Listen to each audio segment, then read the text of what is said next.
Aleluia. Queridos, sem mais delongas, eu queria trazer uma palavra ao teu coração.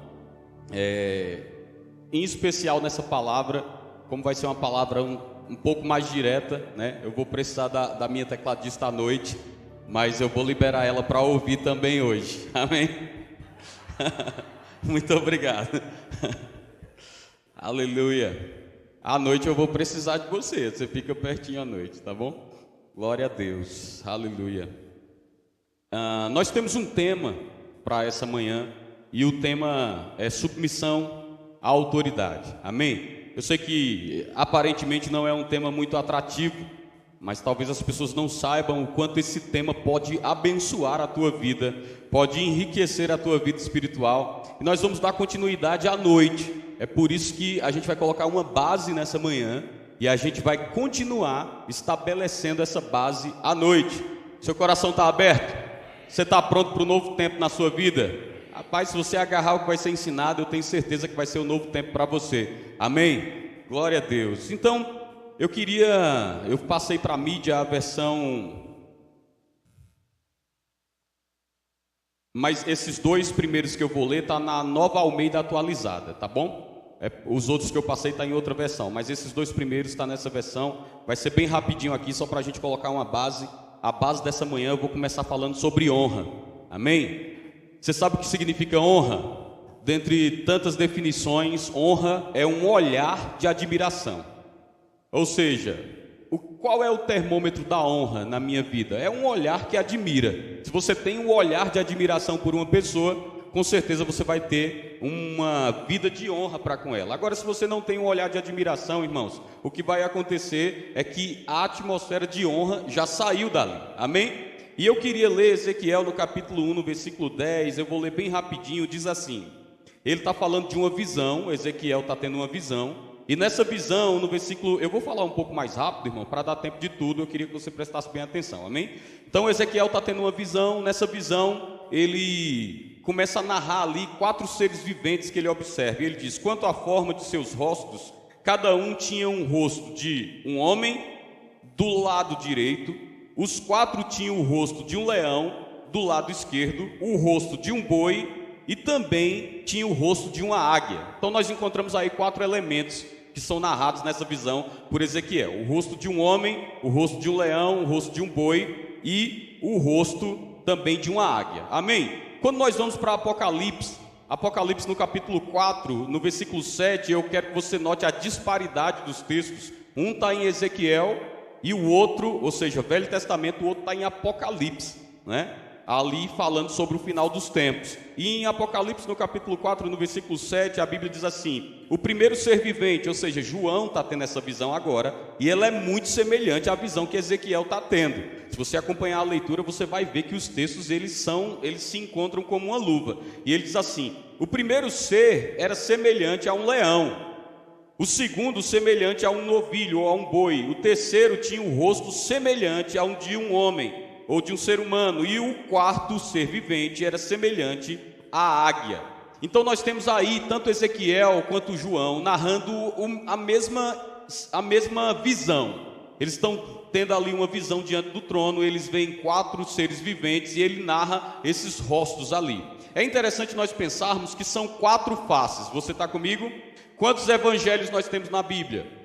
4, exatamente. Quando nós olhamos para esse evangelho, nós vamos encontrar essas faces na figura de Jesus. Como assim na figura de Jesus? Se você ler Mateus, você vai encontrar Jesus ali sendo narrado como o leão da tribo de Judá. Amém? Se você for para o livro, por exemplo, de Lucas, você vai ver, né, os teólogos falam que é um dos livros mais precisos, mais detalhados. Você vai ver Jesus sendo narrado ali na figura de um homem, né? Jesus, filho de Davi, tem compaixão de mim. Jesus é quem, afinal de contas? O leão ou o homem?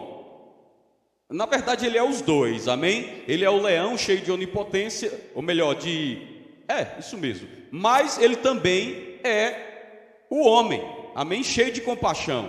Uma figura, perdão, eu falei onipotência, né? Eu quero dizer, cheio de... Me fugiu a palavra agora. Imponência, ok?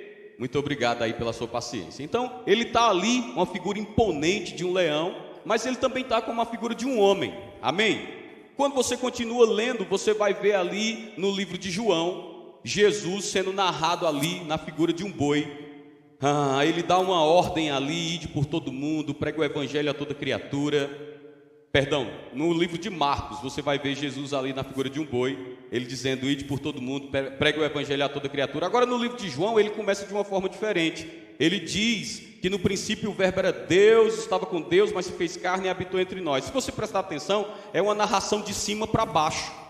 E mostra para a gente claramente a visão ou a figura de uma águia. Amém? Então vamos recapitular. Em Mateus você pode vê-lo como um leão. Em Lucas, na figura de um homem cheio de compaixão, filho de Davi, tem compaixão de mim. Em Marcos, na figura de um boi, aquele que está ali fazendo o trabalho, falando sobre a colheita. Mas você pode ver também em João a figura de uma águia, de cima para baixo, ou seja, uma visão profética mesmo. E é interessante porque a gente enxerga aí esses 4 elementos sendo encontrados na figura de Jesus, e a gente percebe que depois que Jesus cumpre o que está escrito, a Bíblia diz que ele levou cativo o cativeiro e concedeu dons aos homens. O que você está querendo dizer com isso? Eu estou querendo dizer que cada figura dessa corresponde mesmo a um ofício. Eu não disse uma profissão. Amém? Eu disse que corresponde a um ofício ministerial. E quando você vai ver ali o leão sendo atribuído à figura do apóstolo, o boi à figura do evangelista, o homem à figura do pastor e também mestre, e você vai ver depois a águia sendo atribuída na figura do profeta. Por que você está trazendo isso? Porque tudo isso que é narrado em Ezequiel e em Apocalipse é encontrado em Jesus nos 4 evangelhos. Depois a Bíblia diz que ele leva cativo o cativeiro e concede dons aos homens. Ou seja, o ministério é uma honra. Ninguém se chama para o ministério, ninguém se unge, mas a Bíblia mostra que você é chamado. Infelizmente, irmãos, às vezes as pessoas elas trazem para o natural o aspecto da honra porque elas pensam que estão honrando uma profissão. Não, você não está honrando uma profissão. A gente entende claramente que o ofício pastoral ele é espiritual. Ele é algo concedido, é uma honra que ninguém toma, o Senhor chama. E quando o Senhor chama esse ofício, ele concede dons aos homens, e dentro desses dons a Bíblia pergunta, são todos profetas? Não. São todos pastores? Não. Mas alguns ele vai chamar para essa função. E quando Deus levanta esses homens, acredite, ele não está levantando uma profissão, como o mundo tem estabelecido hoje em dia, não. Ele está levantando um ofício ministerial. Então você está lidando sim com algo espiritual. E quando você está lidando com algo espiritual, você tem que entender que existe uma unção.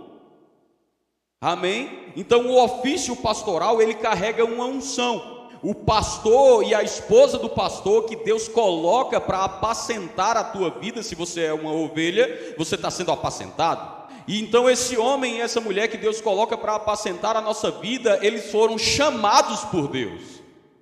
Mas foi o ministério que levantou. Sim, porque reconheceu neles esse chamado. E quando reconhece esse chamado, o que é que acontece? Eles são colocados nessa posição, nesse ofício, e agora a unção está respaldando a vida deles, para que eles possam apacentar um povo. Você nota que não é natural, é algo espiritual. Então quando você está lidando com o seu casal pastoral, quando você está lidando com pastores auxiliares, quando você está lidando com líderes de departamento, você está lidando com algo espiritual. E talvez a igreja tenha perdido esse senso de que quando eles estão lidando com a autoridade, eles não estão lidando com a profissão, eles não estão lidando com algo natural, eles estão lidando com algo espiritual. Ninguém em sã consciência resistiria a Deus.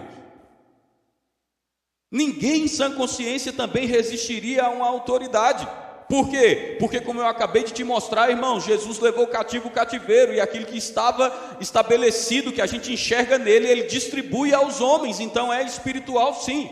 É por isso que a Bíblia nos mostra que aqueles que nos presidem, a Bíblia diz, aqueles que presidem bem, sejam dignos de duplos honorários. A Bíblia também fala que aquele que te faz participante das coisas espirituais, seja participante também das coisas naturais. E a igreja precisa sim adquirir para si um olhar de admiração concernente ao pastor e à esposa do pastor e ao filho do pastor ou à filha do pastor.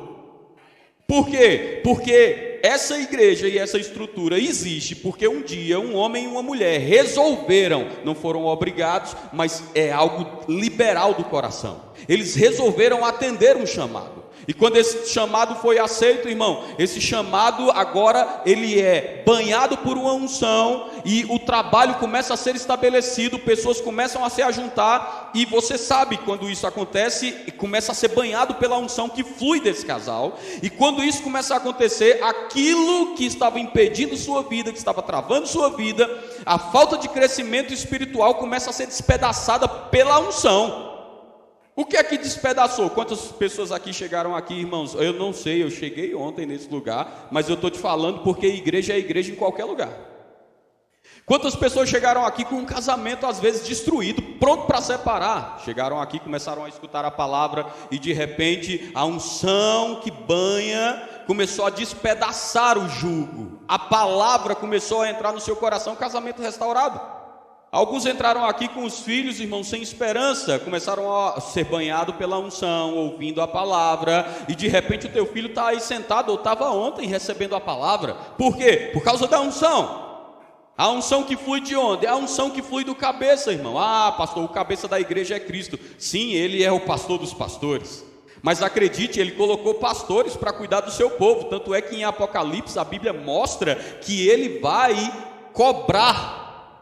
A Bíblia fala que muitos de nós não desejamos ser mestres, porque vai ser cobrado algo maior. Eu digo, ele vai cobrar dos seus pastores também, mas acredite, ele vai cobrar das suas ovelhas também. E vai ser cobrado o quê? Esse olhar de admiração que a gente pensa que beneficia a vida do pastor e da sua esposa. Porque o olhar das pessoas é, se eu honro, eu beneficio ele. E eu quero te mostrar que na verdade não funciona bem assim. Se você honra, você se beneficia. Você se coloca debaixo de uma sombra. Você se coloca debaixo de algo espiritual. Você se coloca debaixo de um ofício, de uma unção que está funcionando e operando por causa do Senhor. Amém? Então eu quero narrar aqui, e eu acho que nada mais justo a gente tomar Jesus como exemplo. Quem aqui crê que Jesus era um bom pastor? Ah, não, eu vou perguntar de novo. Quem crê que Jesus era um bom pastor? Agora eu vou fazer outra pergunta. Quem crê que Jesus era um bom mestre? Não, só mais uma. Quem crê que Jesus era um bom pregador? Então eu vou te mostrar um culto que Jesus está pregando. E esse culto vai de 0 a 100. Ou melhor, perdão, vai de 100 a 0. Você está pronto? Amém? Todos nós sabemos, irmãos, que Jesus, ele andava de cidade em cidade pregando o evangelho.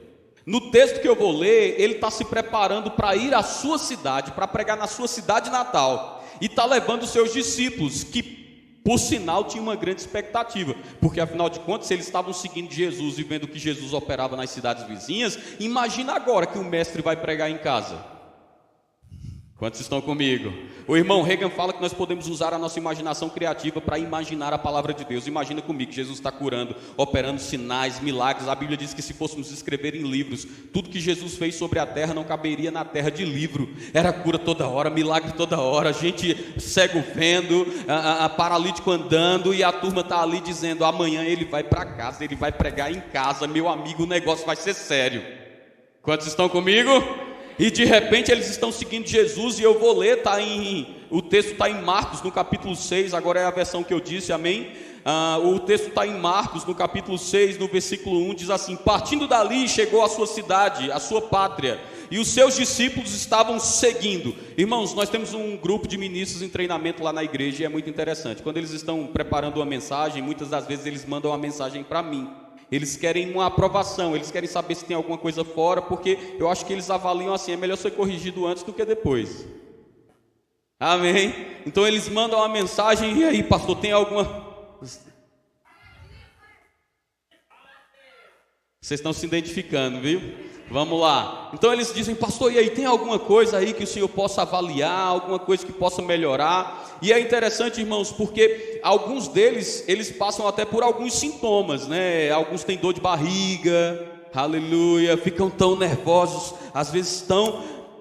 E eles vão ali caminhando, mas dessa vez, eu não sei se você sabe, eles chegam para Jesus, em teu nome fizemos isso, e ele diz, se alegra porque teu nome está escrito no livro da vida, amém? Está escrito nos céus. Agora eu fico pensando, irmãos, nesse exato momento, os discípulos, eles tinham a expectativa de contar para Jesus, falar para Jesus o que estava sendo feito. Agora a expectativa está diferente. É o mestre que nos ensina, que vai pregar na cidade dele, onde ele nasceu, e todo mundo está cheio de expectativa para esse culto. E de fato, expectativa, ela promove algo. Quando você tem expectativa em um culto, você pode ter o melhor culto da sua vida.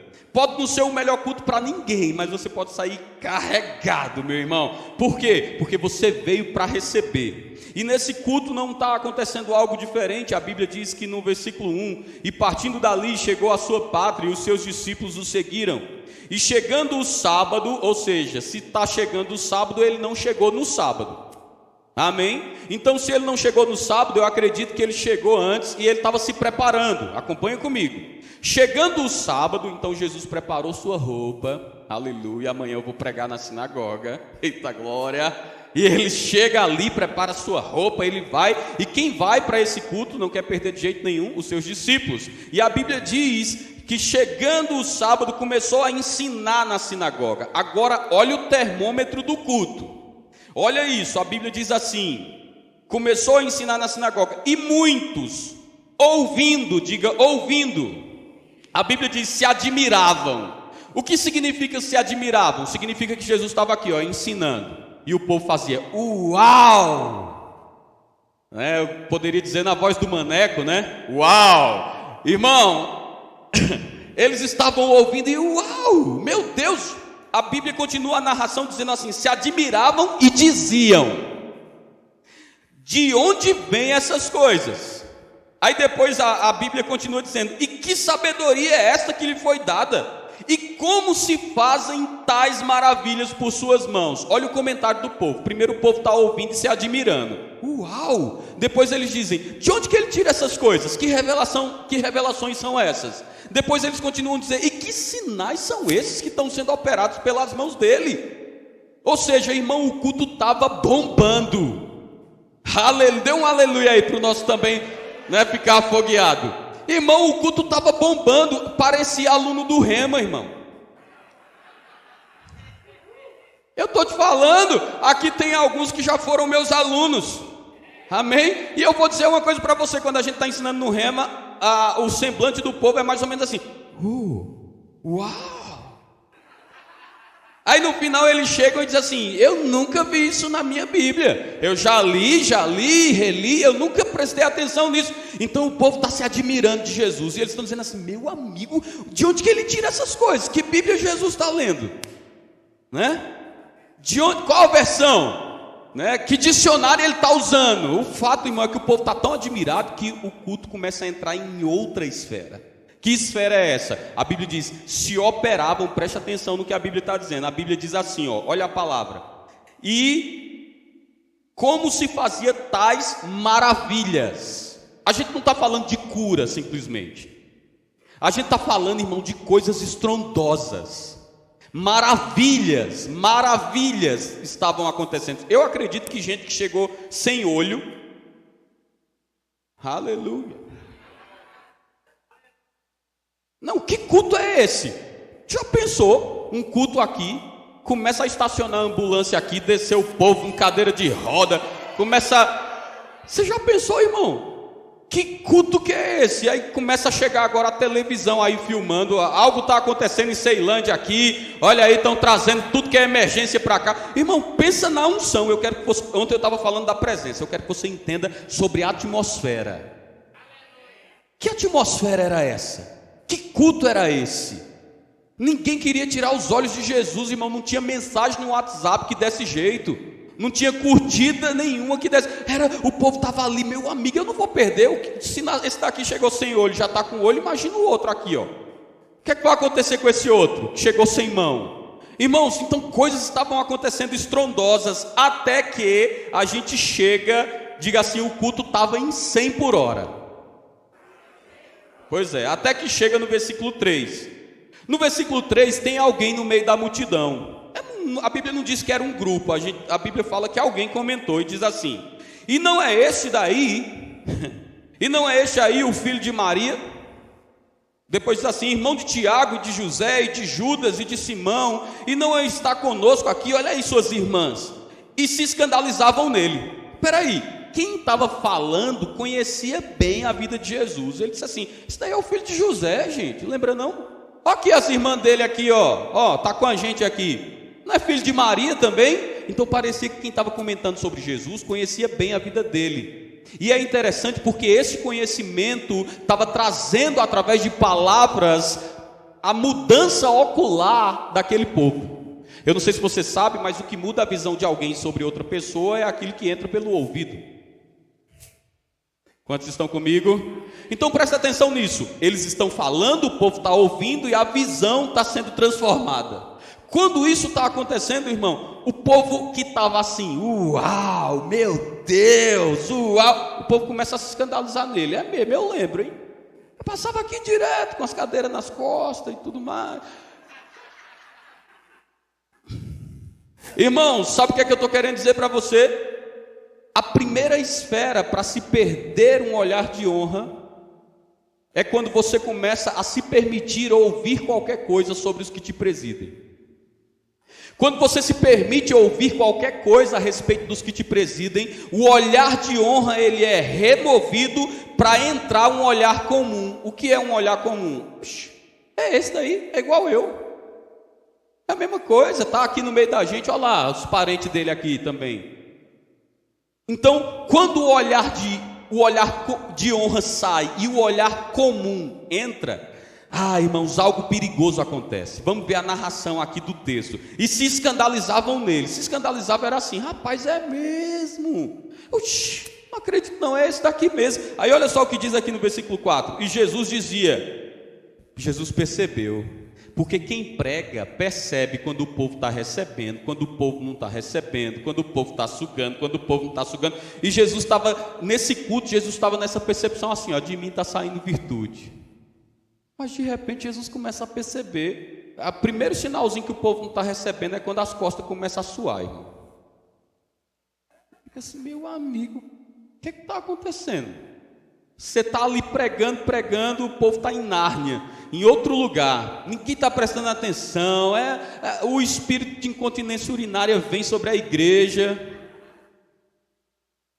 é um negócio fora do comum, irmão. E de repente Jesus começa a ver o povo, eu estou só conjecturando, amém? O povo se levantando, ninguém estava indo no banheiro, agora é um vai, um anda, um conversa. E Jesus olha assim e diz assim: já sei. Aí ele faz essa afirmação, ele diz: não há profeta sem honra, a não ser na sua pátria, entre os seus parentes e na sua casa. Jesus está dizendo: meu irmão, já entendi tudo, vocês perderam o olhar de admiração, né? Que eu estou vendo a unção indo embora, o fluxo da unção sendo cortada. Quer perder o fluxo da unção sobre a sua vida? Perca o olhar de admiração sobre quem te preside.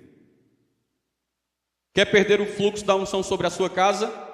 Perca o olhar de admiração sobre quem te preside.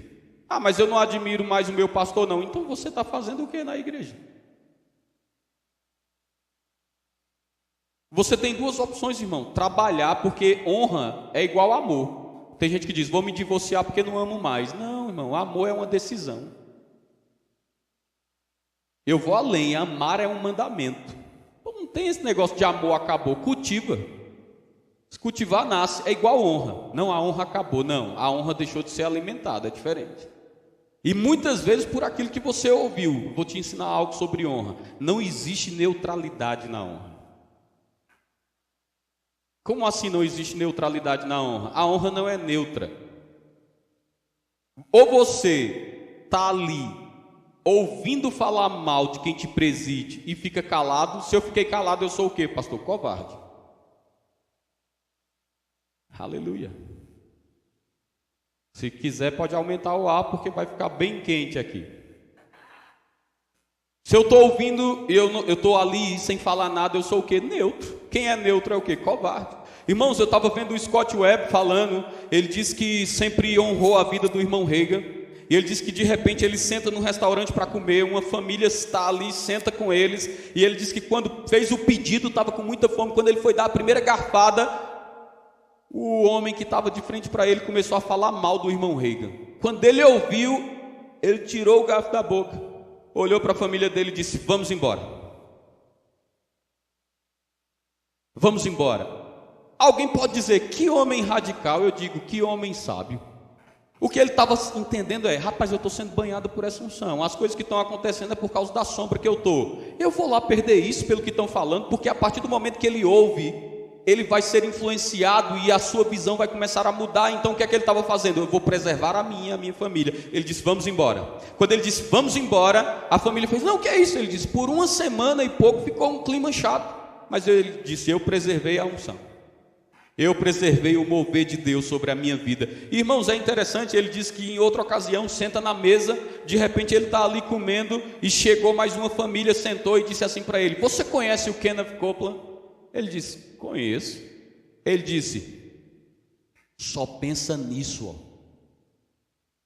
ó. Aí o Scott Webb olhou para ele e disse assim, engraçado, eu estava sentado com o Kenneth Copeland semana passada, e ele não tinha nada de mal para falar ao seu respeito.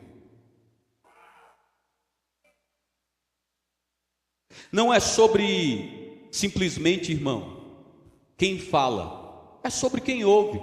E não é simplesmente sobre quem ouve, é sobre quem fala. Acredite, todo mundo que fala mal de alguém para você, fala mal de você para alguém. É fato. E o pior de tudo é quando você é essa pessoa que fala mal de alguém para o outro e fala mal de outro para alguém. Olha, eu não vim aqui bater no filho dos outros, mas deixa eu te dizer uma coisa, o seu pastor me deu liberdade, irmão. Então eu vou te falar umas coisas aqui que pode ser a chave que está faltando para girar coisas na sua vida. Amém? O pessoal pediu para eu indicar livro, vai o primeiro, Eu e Minha Boca Grande, Joyce Meyer. Aleluia, vamos continuar aqui. Então diz assim, e Jesus afirma, não há profeta sem honra senão na sua pátria, entre os seus parentes, na sua casa, e não podia fazer ali obra maravilhosa. Como é a história? A gente está falando de Jesus, que tem a unção sem medida sobre ele, e a Bíblia está falando que ele não podia fazer ali obra maravilhosa. O que aconteceu com o início do culto? Irmãos, me parece que a Bíblia não diz que ele não tentou, porque se você tentar e não conseguir, mas a Bíblia está falando que ele não pôde, ou seja, Jesus ele tentou fazer e não conseguiu. Você está comigo? E a Bíblia continua dizendo assim, e Jesus dizia, e não podia fazer ali obra maravilhosa. Eu não sei se esse texto te assusta, mas ele me assusta. Porque o culto começou com maravilhas, e agora Jesus, ele tenta e não consegue mais fazer ali obra maravilhosa. Isso diz muito para a gente. Na continuação diz, somente curou alguns. Aí a Bíblia, além de falar alguns, continua dizendo, poucos. Alguns, poucos. Aí a Bíblia continua dizendo, enfermos, impondo-lhes as mãos. Não é interessante, irmãos? Saiu de maravilha para alguns poucos. O que é alguns poucos? Eu acredito que é aqueles que não chegaram a ouvir. Aí a Bíblia diz assim, impondo-lhes as mãos, e estava admirado da incredulidade deles, e percorreu as aldeias vizinhas ensinando. Vamos lá, vamos parar um pouquinho aqui. A Bíblia fala que Jesus, ele tenta fazer, não consegue. Aí curou alguns poucos impondo as mãos, e a Bíblia diz que a primeira coisa que Jesus se admira é da incredulidade. Quando o fluxo de honra, o olhar de admiração é retirado, incredulidade entra. E quando incredulidade entra, você já sabe, fé não opera. O fluxo da unção literalmente é cortado. E a Bíblia diz que Jesus entra em desespero e vai chorar, dizendo assim, esse povo não está mais recebendo o que eu falo. É isso que a Bíblia diz? Não, a Bíblia diz assim, que Jesus se admirou da incredulidade deles. Eu acho que Jesus disse assim, eita povo incrédulo, meu amigo. Aí Jesus olhou para os discípulos e disse assim, vamos, tem outra cidade ali. Deixa eu te perguntar uma coisa, Jesus não estava desesperado? O pastor Jesus, meu amigo, é algo sobrenatural. Quando ele olha para o povo e diz assim, olha aí, vocês estão me seguindo por causa de pão e peixe. Se não quiser comer do meu corpo, beber da minha carne, não tem parte para comigo. O povo começa a ir embora. Eu não vejo o pastor Jesus dizendo, não, era brincadeira, volta. Não. Irmãos, você está num ministério tão sério, e você está debaixo de uma liderança tão séria, que a gente não negocia a verdade. A gente não está preocupado com o número, a gente está desejoso de vidas transformadas. Agora, óbvio, diante de uma geração fast food, É raro um povo que tem paciência para sentar, abrir o ouvido e entender. A Bíblia não diz, e se você viver de campanha em campanha, você vai ser livre. A Bíblia diz, e conhecereis a verdade. Só que a verdade, meu amigo, para ser ensinada, tem que sentar com o coração disposto para entendê-la. E sabe o que está acontecendo aqui? O que está acontecendo aqui é que esse povo não estava mais disposto, não. Jesus não está desesperado, irmão. Jesus diz, eu vou para a próxima cidade. Isso me lembra muito um episódio de um professor do Rema nosso. É muito comum um professor do Rema estar ministrando numa cidade e de repente um pastor parceiro fica sabendo ali e ele tá dando muito... Está melhor assim, será? Ele fica sabendo que o pastor está ali, o que é que ele faz? Convida. E nesse dia, irmão, ele fala que foi convidado para pregar numa cidade vizinha. Tava as nuvens negras sobre a cidade que ele estava. E ele pensou, meu amigo, tomara que o pastor chegue logo, porque vai cair uma chuva daquelas. Ele disse que era tardezinha ainda, que era em outra cidade, né? E o pastor ia buscar ele cedo. Ele disse, rapaz, tomara que o pastor chegue logo, porque vai cair uma chuva. Ele disse que estava escura a cidade. E ele disse que o pastor chegou, colocou ele dentro do carro, ele foi para outra cidade. Quando chegou na outra cidade, o céu limpinho, clarinho, de repente começou a escurecer, ficou igual a outra. Aí ele, antes de começar o culto, ficou curioso, ligou, pastor, está chovendo muito aí? Aí o pastor da outra cidade disse, o céu está limpinho. Aí ele fez, não é possível. Então as nuvens que estavam aí vieram para cá. Aí o pastor fez, você está de brincadeira. Aí ele disse, aqui o céu está escuro, vai cair uma chuva daquelas. E ele disse que de repente, bah, começa a chover. Aquela chuva, meu amigo. E ele disse, Senhor, o Senhor quer me ensinar alguma coisa? Aí Deus falou assim para ele, sabe por que as nuvens vieram para cá? E ele disse, não. Ele disse, é porque as nuvens carregadas, para que elas despejem o que carrega, precisam encontrar um solo quente.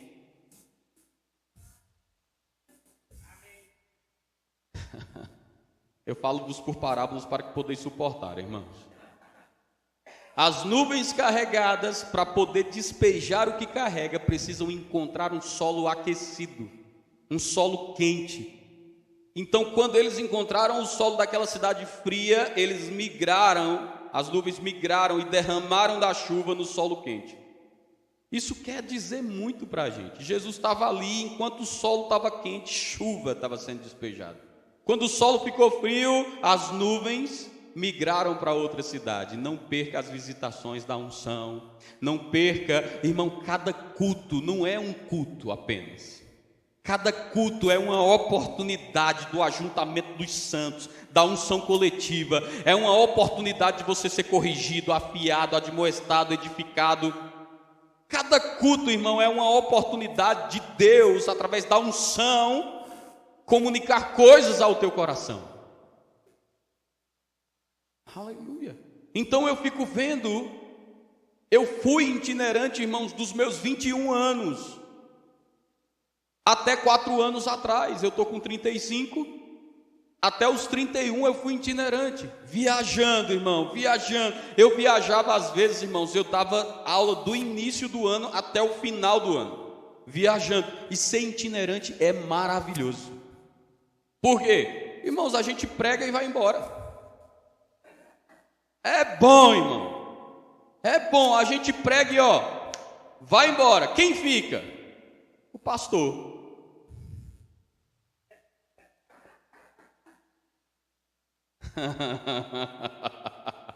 Aleluia.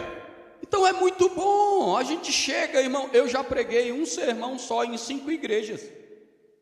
Todas elas, uau! Aleluia, meu Deus! Mas quando você é pastor, não dá para pregar o mesmo sermão em 5 cultos. A gente até repete, porque o pastor Bud nos libertou do medo da repetição. Mas a gente não repete um culto após o outro, a mesma coisa. A gente prega uma coisa aqui, no outro culto a gente prega outra coisa. Quem sabe no próximo mês a gente repita aquilo que foi pregado no outro mês. Aí está ali o pastor. Hoje eu vou falar sobre fé. Foi fé, né? O mês passado foi fé, né? povo chegava para o pastor Bud e dizia: pastor Bud, quando é que o senhor vai pregar outra coisa diferente de fé? Ele: quando você estiver praticando o que eu estou pregando.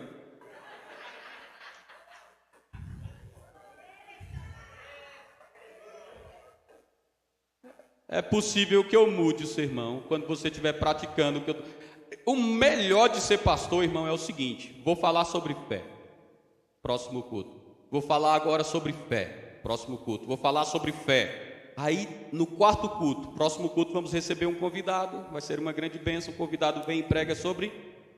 Aí as ovelhas vêm no final e dizem assim: pastor, você viu o que ele ensinou? E sabe o que é que a gente pensa? Onde será que essa criatura estava nos últimos 3 cultos? Porque tudo que ele falou hoje foi o resumo do que eu falei nos 3. Mas é interessante a empolgação, a admiração. Meu amigo, tu viu, pastor, o que ele falou? E quando ele disse que fé vem pelo ouvir?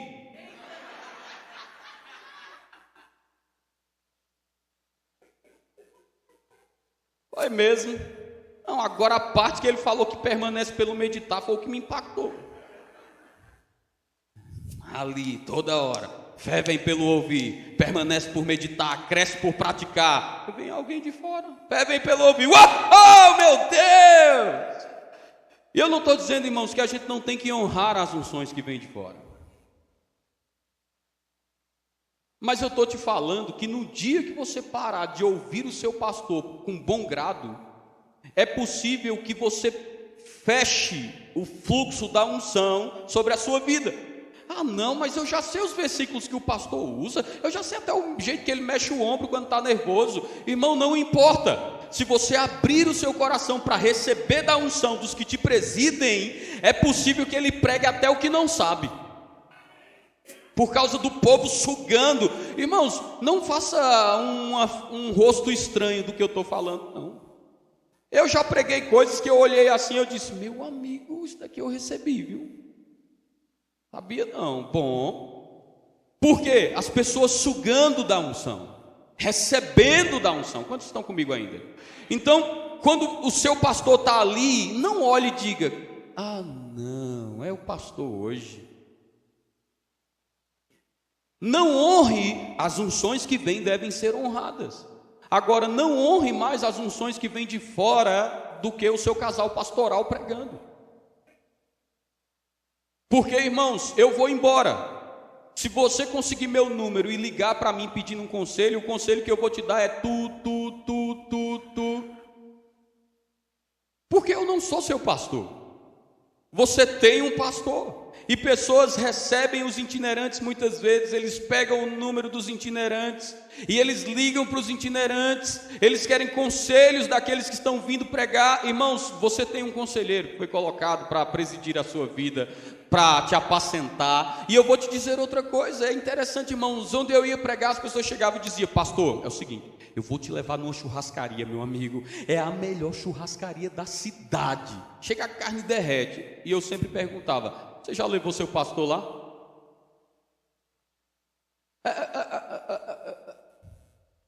Mas você não pode me levar lá, porque essa honra não é minha. Agora eu faço uma pergunta: como você quer levar alguém em um lugar que você nunca levou seu pastor? É contraditório, irmão. As pessoas às vezes dizem, você já deve ter ouvido muito isso: ah, sabe honrar os de fora, mas não sabe honrar os de dentro. A mesma coisa na igreja. Muitas vezes o povo sabe honrar os de fora, mas não sabem honrar os de dentro.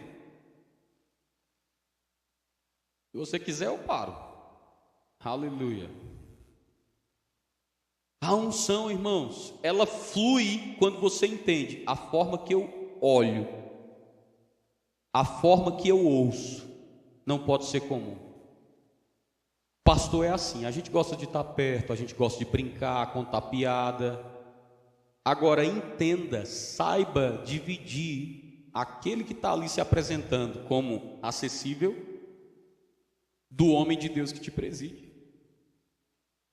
Porque se você não souber diferenciar as coisas, irmão, você vai perder da unção. Lá na igreja eu ensino e eu digo para eles o seguinte: o meu trabalho aqui é colocar você para trás da linha. Ou seja, se você passar da linha, eu vou colocar você para trás dela. E eu não tenho pena de colocar ninguém para trás da linha, irmão. Eu sou um pastor jovem, e quando eu comecei eu era mais jovem ainda. Eu tenho muitas ovelhas minhas que são bem mais velhas que eu, e eu não me importo, irmão. Se passar da linha, se desrespeitar, eu coloco para trás da linha. O seu lugar é aqui e o meu lugar é aqui. Ah, então você está no pedestal. Não, eu estou preservando sua vida, porque se você me desrespeita, você vai perder de receber da unção que está sobre mim.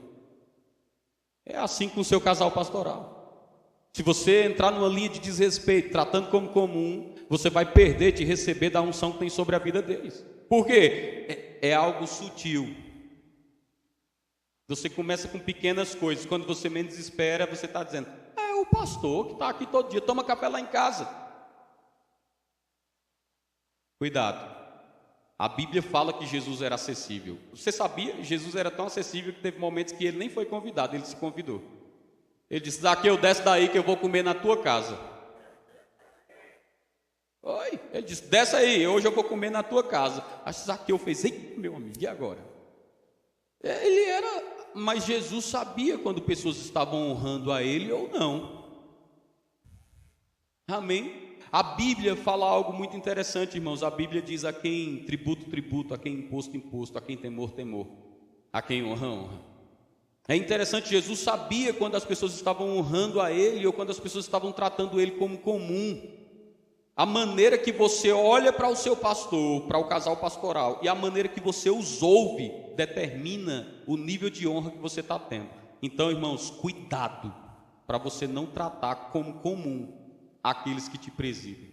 Cuidado para você não tratar como comum aqueles que te ensinam, aqueles que compartilham a palavra que você quer. Uma dica: quando você souber que é o seu pastor, que é a esposa do seu pastor, seus líderes que vão pregar, rapaz, fique empolgado como nunca, e você vai provar dos melhores cultos da sua vida.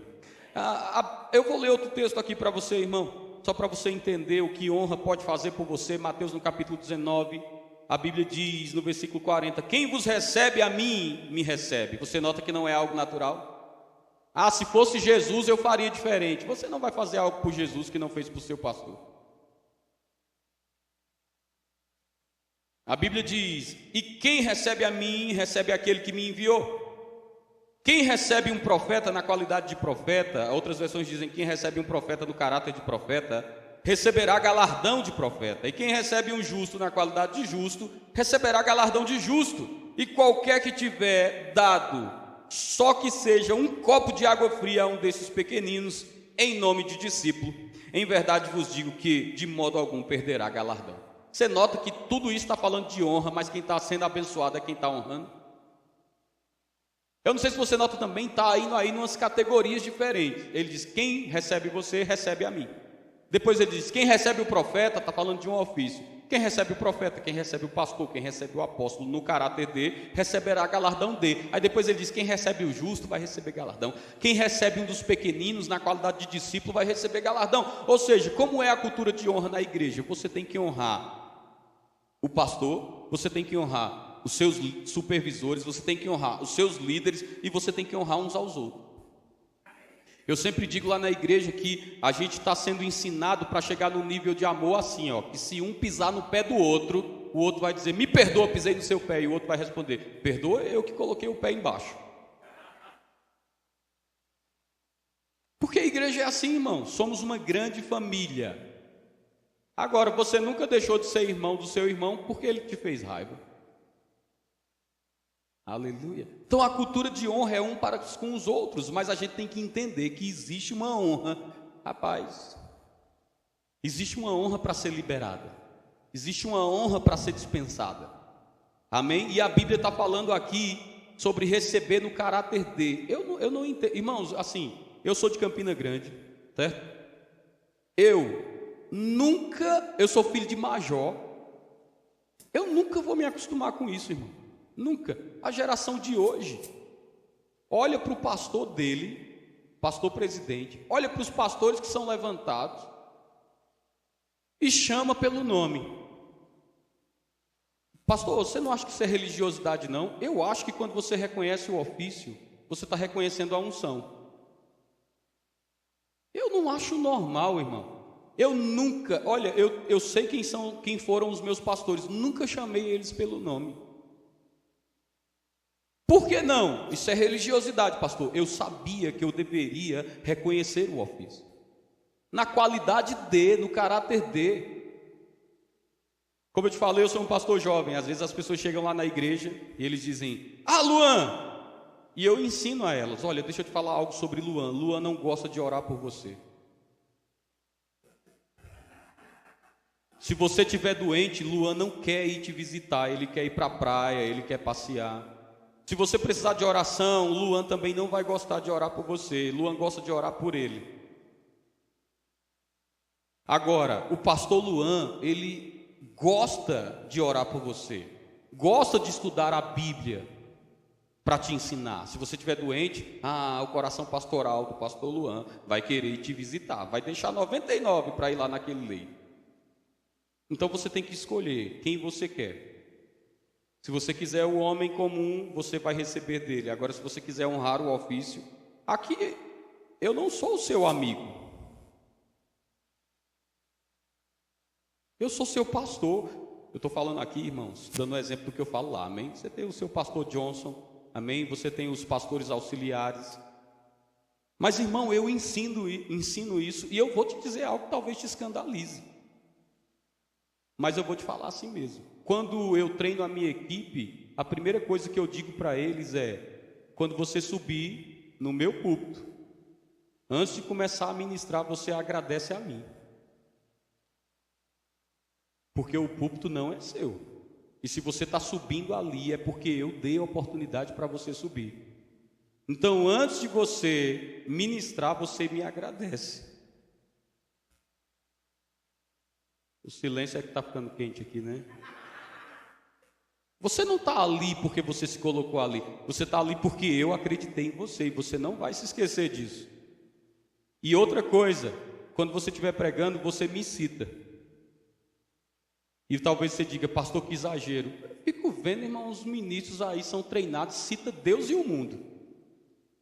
Não tem uma citação do seu pastor. Você não ouve seu pastor, não? Talvez você ache exagero, irmão, mas eu vou te dizer, isso previne demais um coração errado. Porque às vezes as pessoas crescem um pouquinho e elas acham que já pregam melhor que o pastor,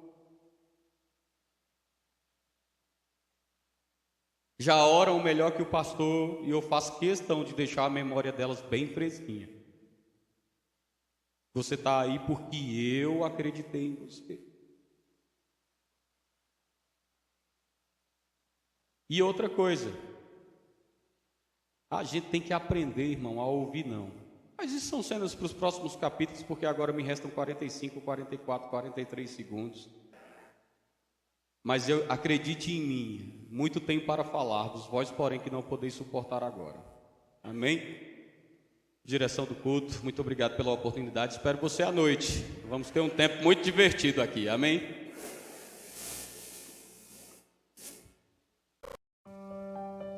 Olá, que bom que você acompanhou esta poderosa ministração até o final. Eu creio que ela gerou algo aí no seu coração. Caso você ainda não tenha confessado o Senhor Jesus Cristo como seu Salvador, eu te convido a fazer parte desta família. A palavra de Deus diz, lá na carta de Romanos, capítulo 10, versículo 9, que se com a boca você confessar e com o coração você crer, você será salvo. Dessa forma, você pode fazer comigo a seguinte oração: Deus, eu creio que Jesus Cristo morreu naquela cruz em meu lugar. Creio que Ele ressuscitou para a minha salvação. Creio que Ele é o único caminho que me leva novamente a Ti. Em nome de Jesus, amém. Caso você tenha feito esta oração, eu peço que você clique no link logo abaixo e preencha o formulário que em breve entraremos em contato com você.